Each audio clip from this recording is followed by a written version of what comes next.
Hello दोस्तों, आपका स्वागत है आपके अपने YouTube channel math king Adil Raj पे। मैं हूं आदिल राज। दोस्तों, मैंने रेशियो का 9 पार्ट अब तक करा दिया है। अब मैं लेके आया हूं आप लोगों के बीच रेशियो का 10वां पार्ट। आइए आज हम 10वें पार्ट में क्वेश्चन करेंगे और सीखेंगे।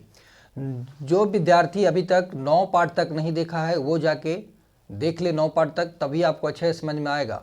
और जो नए व्यूवर हैं उनसे मेरा निवेदन होगा कि आप हमारे चैनल को सब्सक्राइब करें, लाइक करें, शेयर करें। और आइए आज 9वां पार्ट में रेशियो का पहला सवाल हम करेंगे। आइए देखते हैं और सीखते हैं सवाल कैसे बनेगा। देखिए, सवाल आज का पहला सवाल कहना चाह रहा है कि एक हीरा 3 हिस्से में टूट गया है। इन तीनों हिस्से के वजन का अनुपात 2:3:4 है। हीरे की कीमत इसके वजन के वर्ग के अनुक्रमानुपाती है। यदि ये हीरा टूटने पर ₹52,000 का नुकसान हुआ है तो हीरे की मूल कीमत बताइए। देखिए दोस्तों, ये क्वेश्चन में कुछ नहीं है, थोड़ा सा कॉमन सेंस वाली बात है। देखिए यहाँ पे कह दिया है कि इसके वजन वर्ग के अनुक्रमानुपाती है, यानी कहने का मतलब इसका जो कीमत इसका कीमत होगा, यानी जो कीमत है इसका वर्ग का वजन का वर्गानुपाती है। वजन का वर्गानुपाती इसका कीमत है। आइए हम पहले देखते हैं। एक हीरा का टुकड़ा था, मान लीजिए एक हीरा है। हीरा देखिए ये कि मान लीजिए मैं हीरा बनाता हूं एक।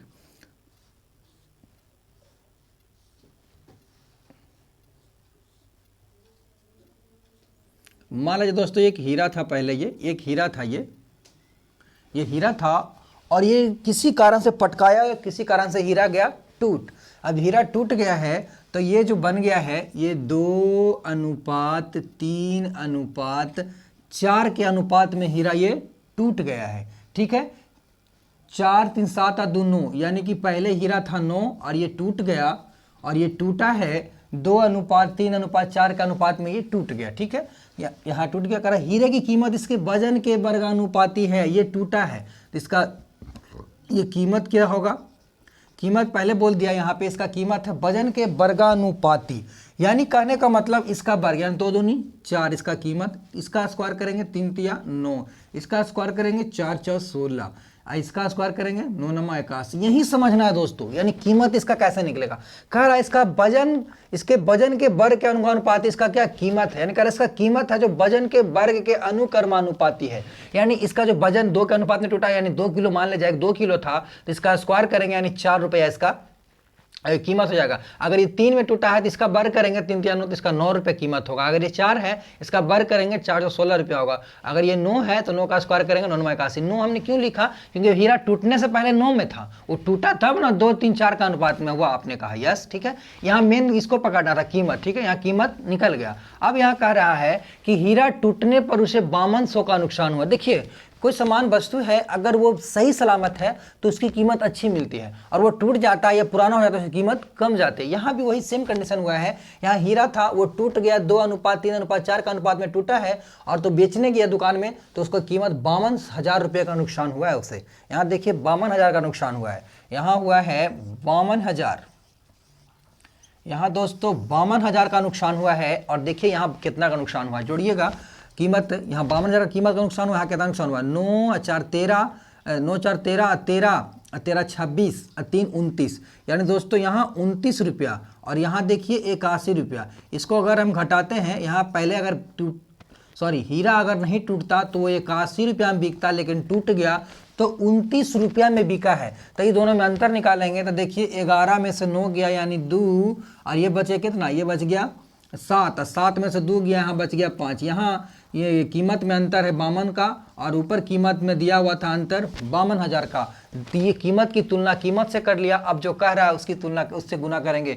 कह रहा है हीरे की मूल कीमत बताइए। कह रहा है हीरे की मूल कीमत, यानी हीरे की मूल कीमत क्या थी? तो मूल कीमत यही ना था, अगर नहीं टूटता तो इसी का मैंने इतना में बेचता, तो मूल कीमत निकालना है 81 से गुना। अब हम इसे काट छाट करेंगे तो काटेंगे तो 52 से 52 कट गया। ठीक है दोस्तों, 52 से 52 कट गया। अब हमारा आंसर जो आया है 81 पे 30, 1 2 3 0, 81,000 रुपया इसका मूल कीमत था। हम ऑप्शन नंबर की ओर जाना चाहेंगे। हम क्षमा चाहेंगे दोस्तों, आज ऑप्शन हमने नहीं दिया है, अगले क्वेश्चन से ऑप्शन दे दिया जाएगा। आपको हुई असुविधा से हमें खेद है। यानी कि 81,000 रुपये इसकी मूल कीमत थी। इस क्वेश्चन को मैं फिर से रिपीट कर देता हूँ। एक हीरा था, वो टूटने से पहले 9 था और टूटने के बाद 2:3:4 का अनुपात में वो टूट गया था। कीमत इसका कह रहा था कि उसकी कीमत, हीरे की जो कीमत है वे उसके वजन के वर्गानुपाती। अगर वो वजन 2 है तो उसका वर्ग करेंगे 4 रुपये में बिकेगा। अगर उसका वजन 3 है तो उसका वर्ग करेंगे तो 9 रुपये में बिकेगा। अगर उसका कीमत वजन 4 है तो उसको वर्ग करेंगे तो 16 में बिकेगा। और अगर वो 9 है तो उसका वर्ग करेंगे तो 81 में बिकेगा। ठीक है। और यहाँ कह रहा था कि 5200 रुपया का नुकसान हुआ है टूटने के बाद। यहाँ देखिए 4 और 9 13 और 26 29 रुपया में यहाँ बिका है। और अगर नहीं टूटता तो 81 में बिकता। यानी दोनों का अंतर हमें निकाला तो 52 का अंतर। ऊपर 52,000 का नुकसान हुआ है, अरे अनुपात में 52 का नुकसान हुआ है। हमने 52,000 का तुलना 52 से कर दिया। कह रहा है कि बताइए हीरे की मूल कीमत कितनी थी। हीरे की मूल कीमत यही थी, अगर हीरा नहीं टूटता तो 81 रुपये में बिकता, लेकिन टूट गया तो 29 में बिका है, इसलिए 81 रुपये में बेचा गया है। तो 81 से गुना किया हमने और काट छट गया तो 81,000 रुपये आया है। दोस्तों मुझे उम्मीद है कि ये क्वेश्चन आपको अच्छी तरह समझ में आया होगा। आइए आप एक स्क्रीनशॉट इसका ले लीजिए, तब तक मैं हट जाता हूँ। आइए दोस्तों अब दूसरे सवाल की ओर चलेंगे। आज के दूसरे सवाल की ओर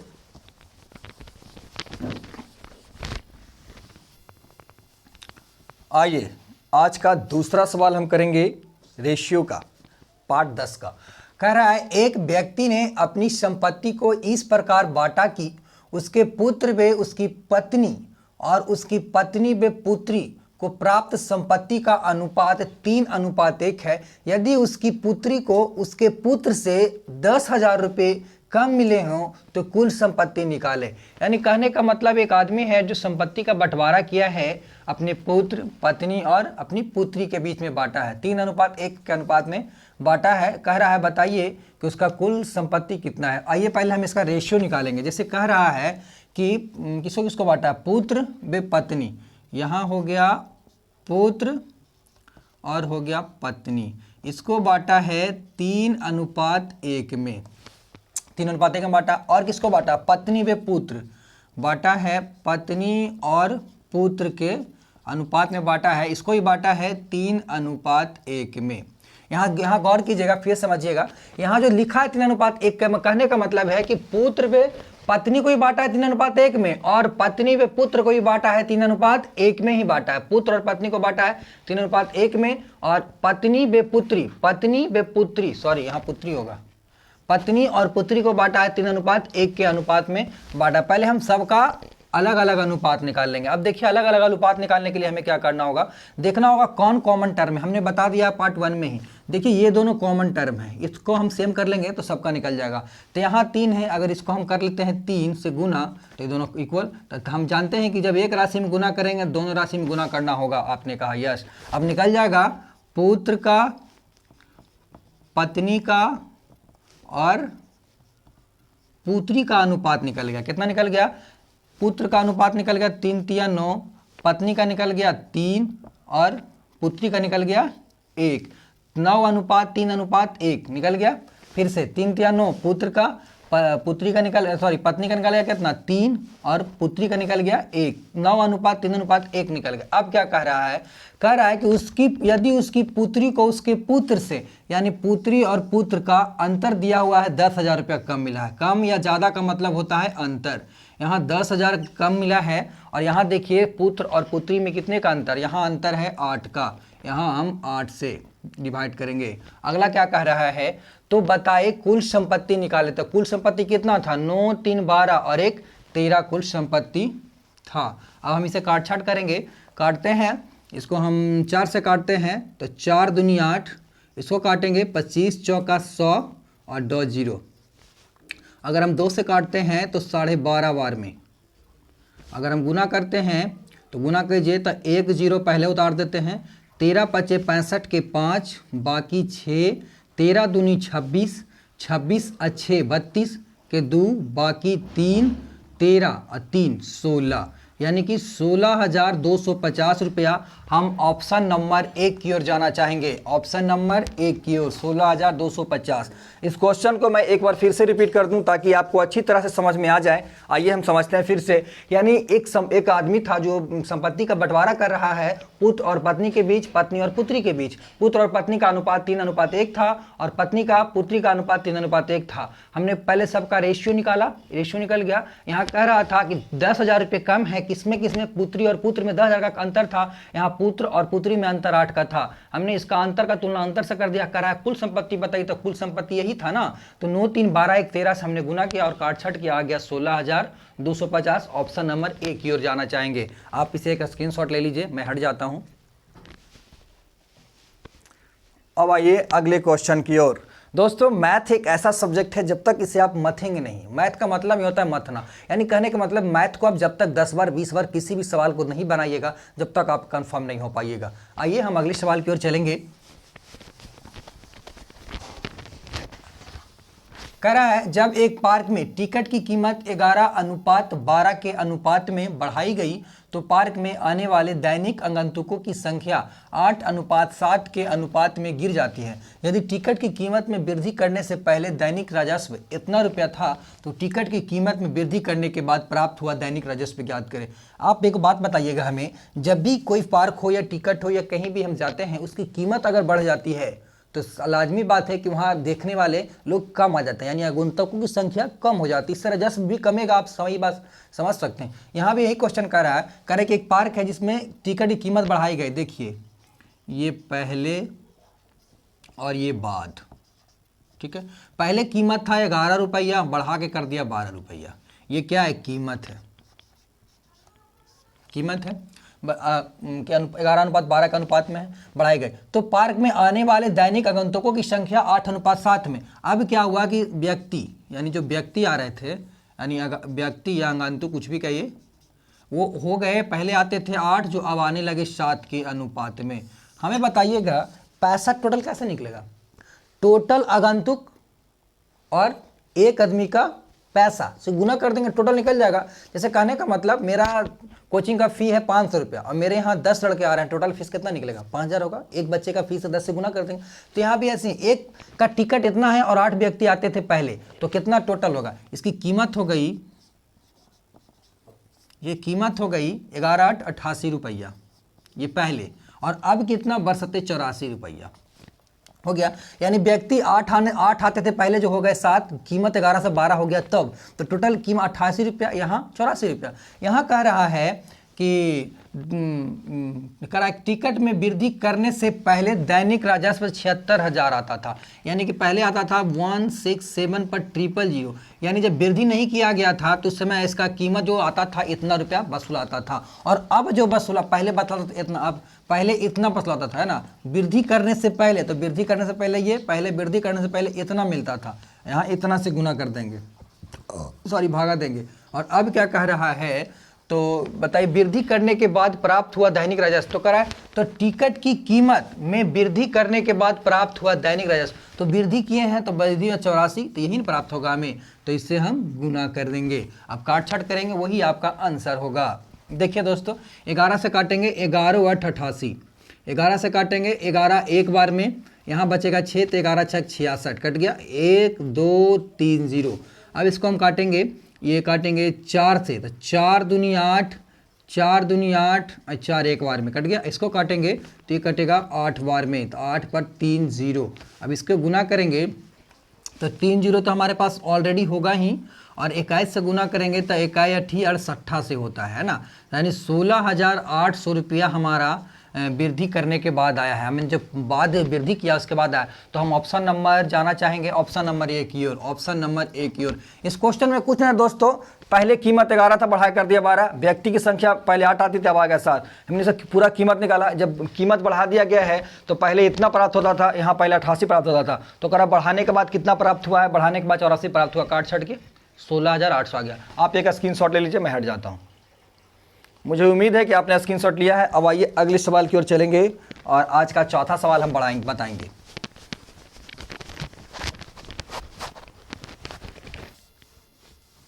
आइए दोस्तों आज का चौथा सवाल मासिक आय पे आधारित प्रश्न है। चौथा सवाल कह रहा है ए और बी की मासिक आय 8:5 है। उनका मासिक व्यय 5:3 के अनुपात में है। यदि उन्होंने क्रमशः 12,000 रुपये और 10,000 की मासिक बचत की है तो उनकी मासिक आय में अंतर बताइए। यहाँ आइएगा, कह रहा है क्वेश्चन कि ए और बी की मासिक आय, ये आय दिया हुआ है, आय दिया हुआ है 8:5, ये आय है, और उसका व्यय मैंने खर्च दिया हुआ है, और उसका व्यय का अनुपात दिया हुआ है 5:3। अब हमें बताइएगा, कोई मासिक आय कमाएगा और खर्च करेगा उसके बाद ही ना बचेगा। जैसे मान लीजिए ये आय है, ये खर्च किया, उसके बाद ही बचत बचेगा। आपने कहा यस, जो कोई भी व्यक्ति हो कितना पैसा कमाए वो खर्च करेगा ही, करने के बाद ही वो कुछ बचत कर सकता है। तो यहाँ आय ये व्यय, ये आय ये व्यय, और उसके बाद कह रहा है उन्होंने मासिक बचत किया है। एक ने किया है 12,000 रुपया और एक ने किया है 10,000 रुपया।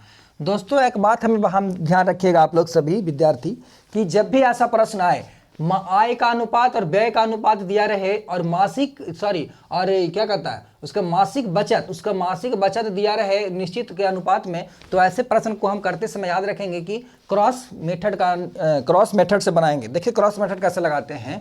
क्रॉस मेथड का मतलब हुआ, ये हुआ क्रॉस मेथड निकालेंगे, इससे निकल जाएगा मासिक आय क्या है, मासिक व्यय कितना, सब निकल जाएगा। आइए क्या कहना चाह रहा है जो देखिए, यानी क्रॉस मेथड निकालेंगे हमें, देखिए निकालेंगे कैसे। 10 × 5 करेंगे, कितना हो जाएगा 50,000 और इससे गुना करेंगे 12 × 36,000। ये दोनों का अंतर निकालेंगे, इसका अंतर आ जाएगा 14,000। ये दोनों का अंतर आ गया 14,000। फिर से क्रॉस मेथड से बनाएंगे ऐसे प्रश्न को, जब भी ऐसा प्रश्न दिया रहे क्रॉस मेथड से बनाएंगे। इससे गुना के क्रॉस कमाई, इससे गुना करेंगे 10 × 5 = 50, इससे गुना करेंगे 12 × 36, 36 50 का अंतर 14,000 का। और यहाँ देखिए ये 8 और 4 में अंतर 8 × 3 करेंगे, 8 × 24, यहाँ 24, और यहाँ 5 × 5 = 25, 24 और 25 में अंतर कितने का, 1 का अंतर। यहाँ अंतर का तुलना अंतर से। अब क्या कह रहा है कि उनकी मासिक आय में अंतर बताइए। मासिक आय कौन है, यही दोनों का आय है ना। तो आपने कहा यस, ये दोनों का अंतर कितना है, आपने कहा 3। तो यहाँ हम 3 से गुना करेंगे, आ जाएगा 14 × 42,000 रुपया। ऑप्शन नंबर बी की ओर जाना चाहेंगे हम। समझिएगा फिर से, आय दिया हुआ था, व्यय दिया हुआ था, अनिश्चित राशि दिया हुआ था, बचत कि 12,000 बचत कर रहा है, 10,000 बचत कर रहा है। हमने कहा जब भी ऐसा प्रश्न रहे आय और व्यय अनुपात में दिया रहे और बचत निश्चित राशि में दिया रहे, तो ऐसे प्रश्न को हल करते समय हम क्रॉस मेथड का नियम लगाएंगे। जिस तरह हमने अभी क्रॉस मेथड का नियम लगाया है, आप भी इस तरह लगाएंगे। क्रॉस मेथड लगाएंगे, इससे गुना करेंगे 10 × 5 = 50,000, इससे गुना करेंगे 36,000, 50,000 और 36,000 में अंतर 14,000 का, ऊपर गुना करेंगे 8 × 24,000, 8 × 24 = 25, 24 और 25 में अंतर 1 का, अंतर का तुलना अंतर से। अब कह रहा है कि उनकी मासिक आय का अंतर कितना होगा, तो मासिक आय यही ना है, ए और बी का मासिक आय, एक का 5, एक का 8, दूसरे का 5, दोनों का अंतर 3 से, हमने 3 से गुना किया, 14 × 42,000 रुपया, यानी दोनों का अंतर था 42,000 रुपया। अब आइए अगले सवाल की ओर, पहले आप एक स्क्रीनशॉट ले लीजिए। चलिए अब आइए अगले सवाल की ओर, आज का 5वां सवाल।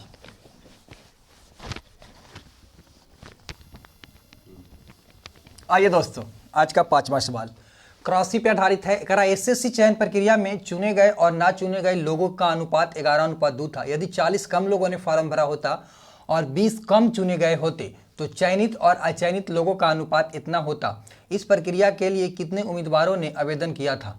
कह रहा है एसएससी का फॉर्म निकला, सब लोगों ने भरा है, और भरने के बाद चुने गए और ना चुने गए का अनुपात दिया हुआ। यानी देखिए, चुने गए और ना चुने गए, यानी कि टोटल, ये हो गया चुने गए और ना चुने गए, ये हो गया टोटल, और ये हो गया चुने गए या सिलेक्शन किए गए। टोटल 11 लोगों ने फॉर्म भरा, चुने गए और ना चुने गए, टोटल 11 और चुने गए 11 × 2 = 13 ना। एक टोटल कितना हो गया, 11 × 2 = 13, जिसमें चुने गए कितना, चुने गए 2। आपने कहा यस, चुने गए 2, चुने गए 11, बार बार दिक्कत हो रहा है कहाँ। 11 जिसमें चुने गए 11, टोटल 11 तो 13, चुने गए कितना 11। आपने कहा यार यदि 40 कम लोग फॉर्म भरे होते और 20 कम चुने गए होते तो चयनित और अचयनित लोगों का अनुपात 10:1 होता। तो चयनित अचयनित, देखिए यहाँ चयनित और अचयनित यानी टोटल कितना था, टोटल यहाँ 11, आपने कहा यस टोटल यहाँ 11, जिसमें चयनित और अचयनित लोगों का टोटल 11 फॉर्म भरा गया है। टोटल 11 फॉर्म भरा है चयनित और अचयनित, तो दोनों टोटल 11 जिसमें चयनित और अचयनित है। चुने गए कितना, चुने गए यहाँ 10, चुने गए 10 ही ना, टोटल 11 में 10 चुने गए। अब यहाँ क्या कह रहा है कि अगर 40 कम लोगों ने फॉर्म भरा होता, टोटल फॉर्म यहाँ, तो टोटल फॉर्म यहाँ 40 कम लोगों ने फॉर्म भरा होता, और क्या कह रहा है और 20 कम चुने गए थे, चुने गए यहाँ, अगर इसमें 20 कम चुने गए होते, ठीक है 20 कम चुने गए होते, तो बताइए इस प्रक्रिया में कैसे चुने गए होते। तो इस प्रक्रिया के लिए कितने उम्मीदवारों ने आवेदन किया था। अब हमारी बातों को सुनिएगा, यहाँ देखिए 11 तो 13, टोटल 13 लोगों ने फॉर्म भरा जिसमें 11 लोग चुने गए। यहाँ 10 1 11 लोगों में 10 लोगों का चयन हुआ है, चयन के चुनना चयन के सामने का। अब क्या कर रहा है कि 40 लोगों ने कम फॉर्म भरा होता है, 40 लोग कम फॉर्म भरे हैं, टोटल में 40 कम फॉर्म भरते और 20 कम चयनित था, टोटल चयनित में 20 कम चयनित होता। ठीक है, अब बताइए, अब हमने क्या बोला था, जब एक निश्चित राशि दिया रहे और ये निश्चित राशि और ये अनुपात में रहे तो क्रॉस का नियम करें, क्रॉस मेथड।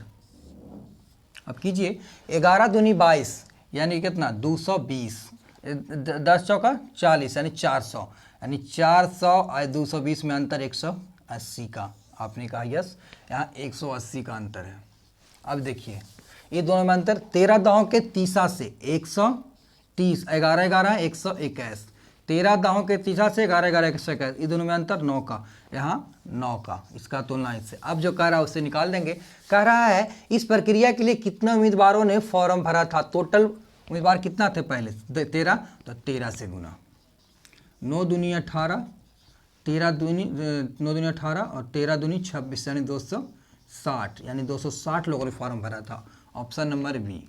समझिएगा फिर से, इस क्वेश्चन में थोड़ा सा दम था कि इस प्रक्रिया में चुने गए और ना चुने गए, चुने और ना चुने गए, फॉर्म भरेगा उसी में से चुनाएगा और नहीं चुनाएगा। तो फॉर्म भरा गया था 11, चुना गया 2, तो यानी 11 2 13, टोटल फॉर्म भरा गया था, चुने और ना चुने गए दोनों मिलाए ना, ये फेल हुआ ये पास हुआ, चाहे ये फेल हुआ पास हुआ, टोटल 13 टोटल था जिसमें 11 लोग चुने गए हैं। आपने कहा यस। फिर कहा यदि इसमें 40 कम फॉर्म भरे होते और 20 कम चुने गए होते तो चयनित और अचयनित प्रक्रिया में देखिए अनुपात टोटल चयनित और चयनित चुनेगा और ना चुने गए, तो 10 1 11 टोटल 11, जिसमें 10 चुने गए हैं 10 चुने गए हैं। हमने क्रॉस मेथड किया, निकलेगा। दोस्तों आज यहीं तक, फिर हम मिलेंगे कल अगले वीडियो में। तब तक बने रहिए हमारे साथ और देखते रहिए हमारा YouTube channel math king Adil है। और दोस्तों जो नए व्यूअर हैं उनसे मेरा निवेदन होगा कि आप हमारे चैनल को सब्सक्राइब करें, लाइक करें, कॉमेंट करें। धन्यवाद।